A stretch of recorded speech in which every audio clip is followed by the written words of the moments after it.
President Ram Nath Kovind will embark on a journey to Kanpur on a special presidential train today from Sadhjang railway station in Delhi. The train will make two stopovers at Jhinjak and Ruda of Kanpur Dehat, where the president will interact with his old acquaintances from his school days and from early days of his social service.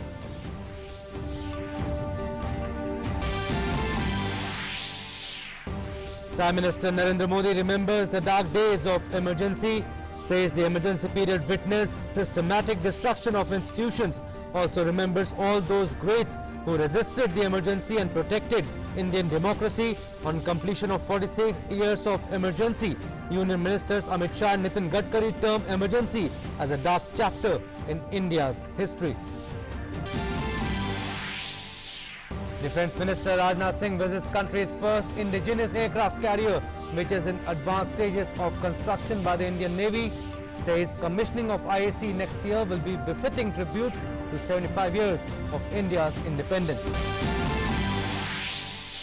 New cases of COVID-19 continue to decline in the country. Vaccination campaign picks up pace in the country with total jabs crossing the 30 crore 79 lakh mark. Active cases in India reduced to 6,12,000. Recovery rate increases to 96.66%.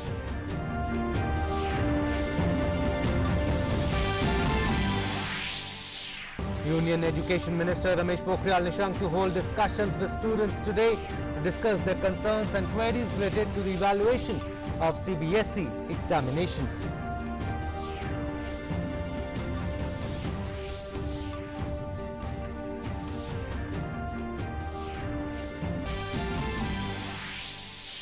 External Affairs Minister Dr. S. Jaishankar to leave for two-nation visit of Greece and Italy today to make a bilateral visit in Greece while attend a meeting of foreign ministers of G20 countries in Italy.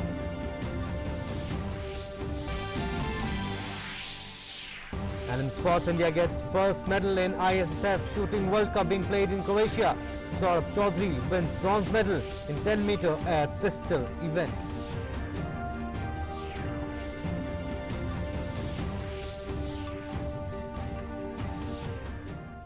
Namaskar, I'm Abhishek Mahajan. Let's start with the top story.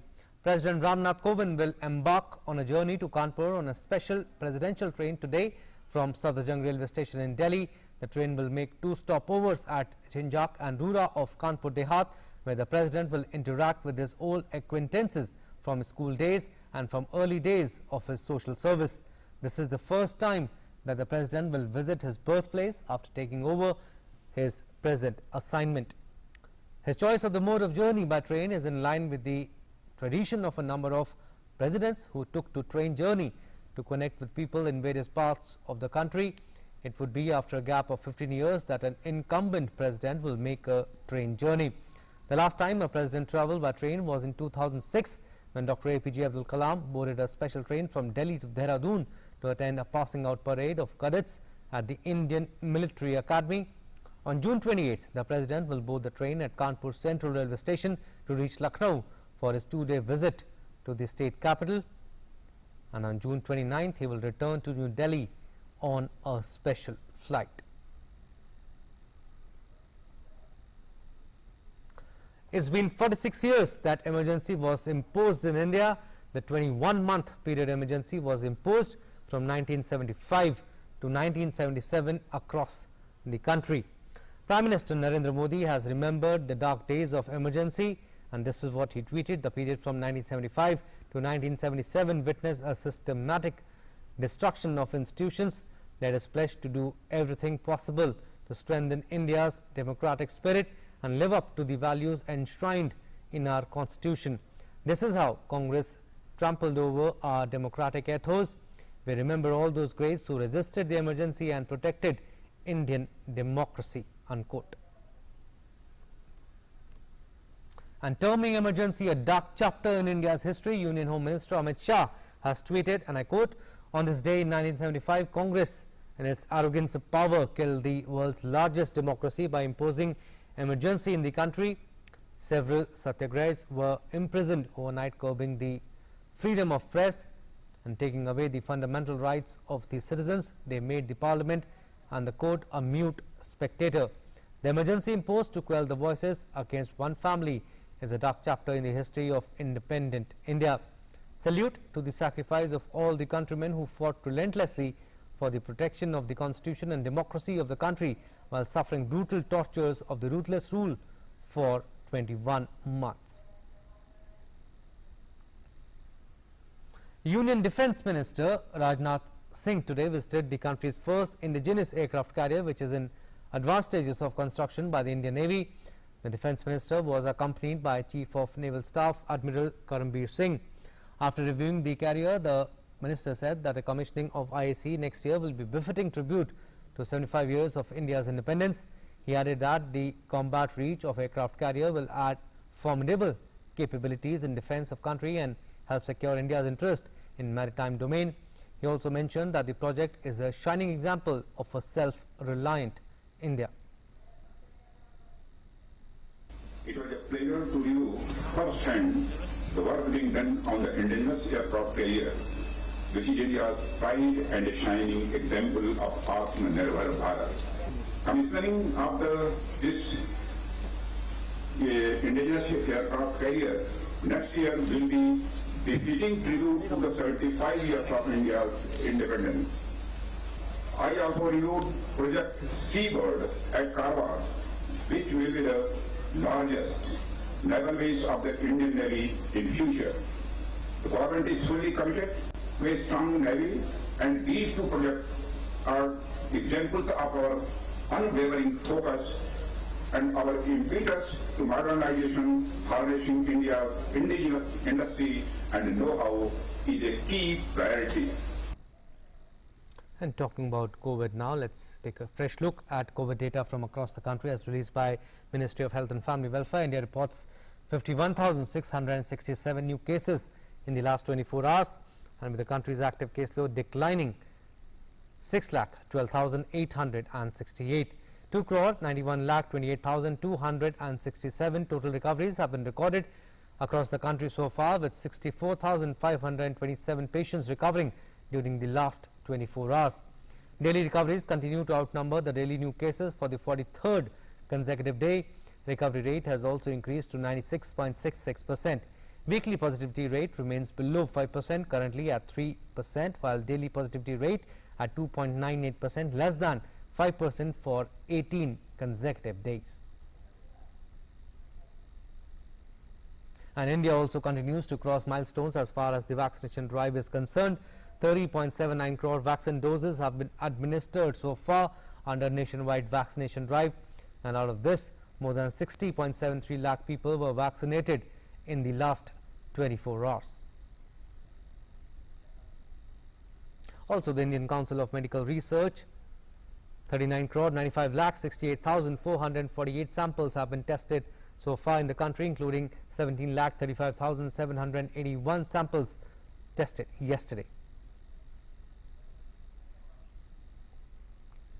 And the central government continues to provide COVID vaccines through free of cost channel and through direct state procurement category to states and the UTs.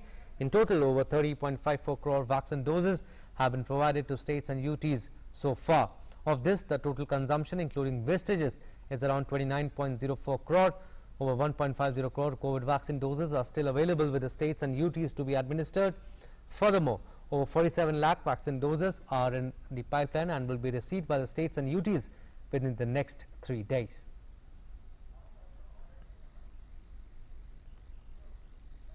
As a measure of precaution, captive and semi-wild elephants in Thepakadu Elephant Camp in Mudumalai Tiger Reserve in Tamil Nadu have undergone precautionary tests for COVID-19. Over 28 elephants have been tested and their reports are negative. That is a huge relief to the forest officers. The forest department is taking all precautions to maintain the health and safety of elephants in the forest. The Thepakadu Elephant Camp is among the oldest in the country. The camp and the Mudumalai Tiger Reserve are run by Tamil Nadu Forest Department, were undertaken and sent to labs. None of these elephants showed any signs or symptoms, although owing to the current threat of a surge in cases and some animals in Chennai Zoo already affected, the drive was carried out. Moving on, Union Education Minister Ramesh Pokhriyal Nishank will interact with students and clarify their doubts related to evaluation of CBSE board exams. Students can share their doubts through social media platform today. CBSE has submitted the alternative CBSE Class 12 assessment criteria to the Supreme Court. The board has announced its alternative assessment policy for both classes. The CBSE 12th result 2021 will be based on the CBSE Class 10 results for the batch, their performance in Class 11 and also in Class 12.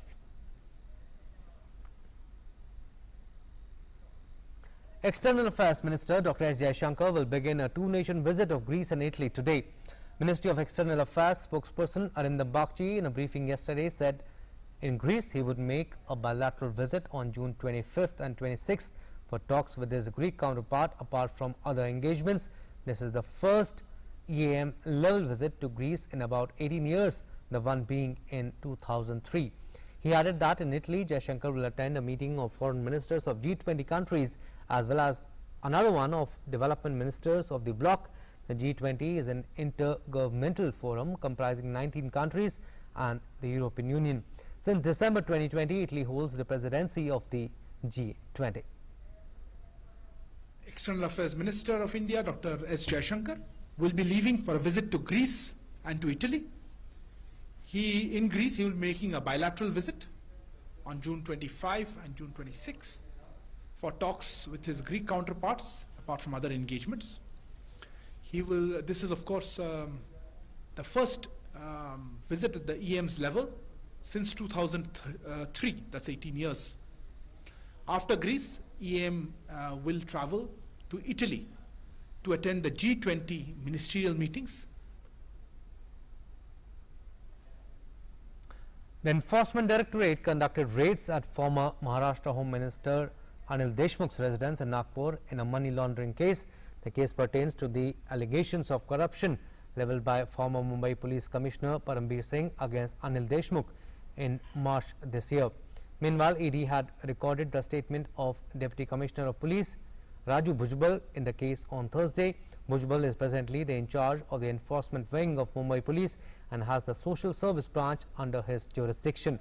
The social service branch conducts checks and raids on pubs, hookah parlors, dance bars and restaurants. Well, moving on to our next story now. 3 transformative urban missions, Smart Cities Mission, Amrut and PRADHAN MANTRI AWAS YOJANA Urban completes 6 years today. Prime Minister Narendra Modi launched 3 missions on this day in 2015. On this occasion, the Ministry of Housing and Urban Affairs is going to organize a virtual program today, and these 3 schemes are part of a visionary program for urban rejuvenation and were formulated as part of a multi-layered strategy to meet the aspirations of 40% of India's population living in cities. PRADHAN MANTRI AWAS YOJANA Urban addresses the urban housing shortage among AWS, LIG and MIG categories, including slum dwellers, by ensuring Pakka houses to all eligible urban households by the year 2022, that is on completion of 75 years of country's independence. A total of 1.12 crore houses have been sanctioned under the PRADHAN MANTRI AWAS YOJANA Urban, out of which the ground has been prepared for the construction of 82.5 lakh houses and the work of about 48 lakh has been completed. And now the Atal Mission for Rejuvenation and Urban Transformation issues related to water supply, sewerage and septage management, storm water drainage to reduce floods, non-motorized urban transport and creating green spaces parks in 500 cities with a population of more than 1 lakh solution was started. So far, a target of 139 lakh tap connections was set under the mission, out of which more than 105 lakh connections have been given. On the other hand, against the target of 145 lakh for sewerage and septage connections, more than 78 lakh connections have been given. 1,840 waterlogging sites were eliminated under the mission. 1,850 parks and 3,770 acres of green area have been developed. At the same time, 10 cities also recovered municipal bonds worth rupees 3,840 crore. Online building permission system has been implemented in 2,465 towns. In addition, 8.8 million street lights were replaced, resulting in energy savings of 192 million units per year and 1.5 million tons of carbon emissions reduction.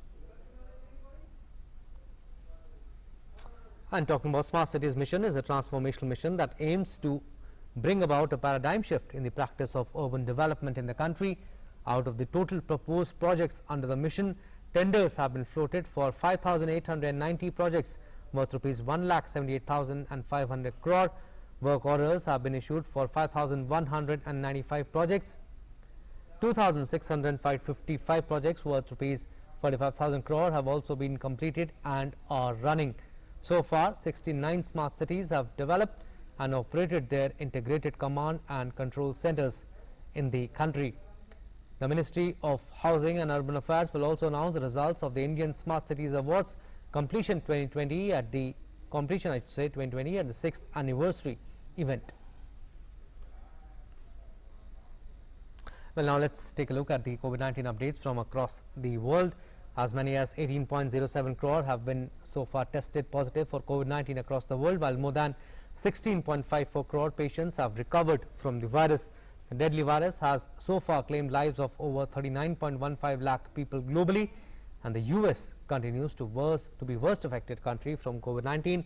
As many as 3.44 crore people have tested positive for the virus in the country.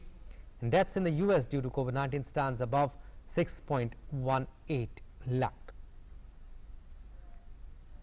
International stories now. President Joe Biden urged more Americans to take advantage of COVID-19 vaccinations on a trip to North Carolina on Thursday as the rate of inoculation slows despite a nationwide effort to get shots in arm to stop the spread of the coronavirus.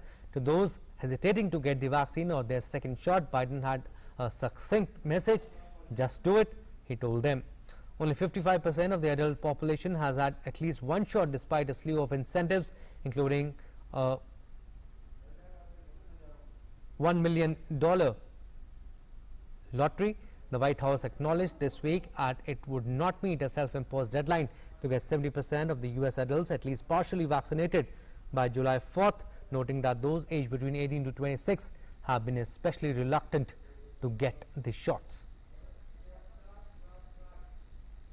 But the good news is we have a solution. The science is clear.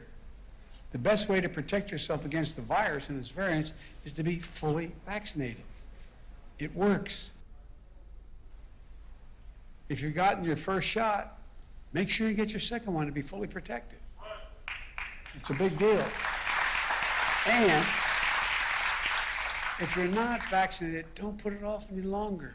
Just do it. Just do it. And it's never been easier. It's never been easier to do it. Russia now. Russia reported new surge of COVID cases on Thursday. Over 20,182 new COVID-19 cases were confirmed since January 24th. The government Coronavirus Task Force also confirmed 568 coronavirus-related deaths in the last 24 hours. Both Moscow and St. Petersburg recorded the most deaths in a single day since the pandemic began.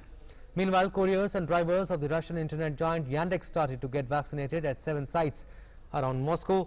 Last week, Moscow gave employers in public services a month to ensure that 60% of their staff had been vaccinated or else face a fine.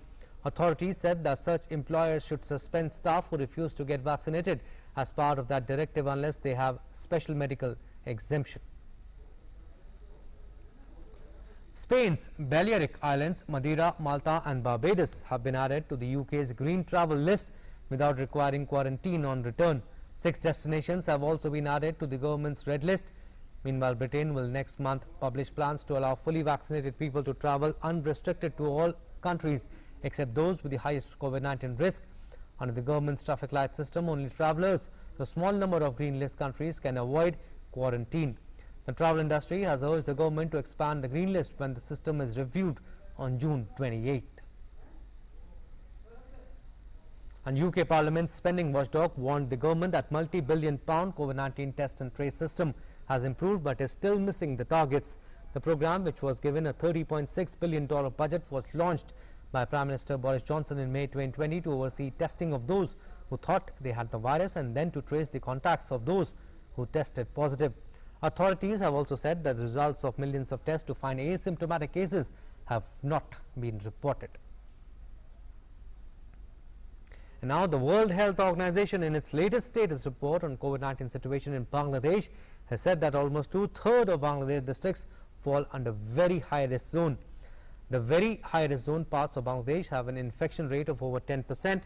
In its weekly report for June 14 to 20th, the WHO pointed out that during the week, Bangladesh reported a 55.3% increase in new cases of corona compared to the week before. More than 67% of the reported cases were from the Dhaka division, the Dhaka city alone accounting for 57.8% cases. The week saw the highest increase of 114.4% in new cases in the Dhaka division. Meanwhile, on Thursday, Bangladesh reported 81 deaths and 6,058 fresh corona cases over the last 24 hours. This is the highest single-day number of new infections since April 12th. The sample positivity rate declined slightly to 19.93% from 20.27% a day earlier. A total of 30,367 samples were tested, taking the total number of testing in the country to over 64 lakh. Well, now in some other international updates, US President Joe Biden said that Afghan interpreters who aided American troops during the 20-year-long war would not be abandoned to their fate when the United States and its allies complete their withdrawal from that nation. The United States is planning to evacuate a group of vulnerable Afghan interpreters before the US military completes its withdrawal from Afghanistan so they can wrap up their visa application from safety. The evacuation of at-risk Afghans will include their family members for a total of as many as 50,000 people. US President meeting with Afghanistan President Ashraf Ghani comes as Taliban insurgents press a major offensive in Afghanistan, triggering growing concern in Congress. Next story now. For over 15 years, German Chancellor Angela Merkel has been at the helm of world's biggest economy and a key figure in steering European policy.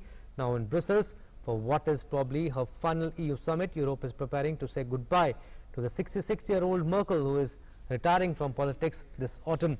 German federal elections will be held on 26 September and will decide her successor. If coalition talks drag on after the German election, then Merkel might be making more appearances around the summit table. And officials in Surfside, Florida were able to declare 102 people as safe on Thursday night following the pre-dawn collapse of an oceanfront apartment tower, saying 99 others were still not accounted for. Rescue crews near Miami searched through tons of rubble for anyone who may have survived the collapse, and at least one person has been found dead. Search teams detected sounds of banging and other noises, but no voices coming from the mounds of debris hours after a large section of the Chaplain Tower South condominium in a Surfside, a barrier island town across Biscayne Bay from the city of Miami, crumbled to the ground. Sports now. World number 2 and Youth Olympic and Asian Games champion Saurabh Chaudhary gave India its first medal by winning bronze in the men's 10-meter air pistol event in the World Cup in Croatia. In sweltering condition in Aussie Jack, where temperatures at the Pampas shooting range reached 39 degrees at times, given the range was more of an indoor tent setup, Saurabh shot 220 in the 8-man 24-shot final, bowing out after the 22nd shot. Iran's Javad Farugi claimed gold, his second in successive ISSF World Cups, while the seasoned 3-time Olympian Damir Mikic of Serbia won silver, finishing with scores of 243 and 241.7 respectively. Football now. In the Copa America knockout stage, Uruguay beat Bolivia 2-0 to secure its spot. It was the first victory for Uruguayans after 3 matches in the tournament. Bolivia, which could have jumped ahead of Uruguay on the table, now has a slim chance of advancing. Bolivian goalkeeper Carlos Lampe, one of the best players of the match, opened the scoring with an own goal in the 40th minute. Edinson Cavani doubled the Uruguayan lead from short range in the 79th minute at the Arena Pantanal in Cuiabá.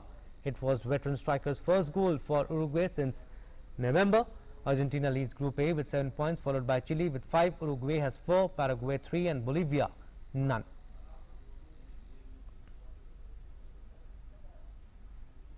Well, that's all we have in this news bulletin. Stay tuned for more news and updates. Namaskar.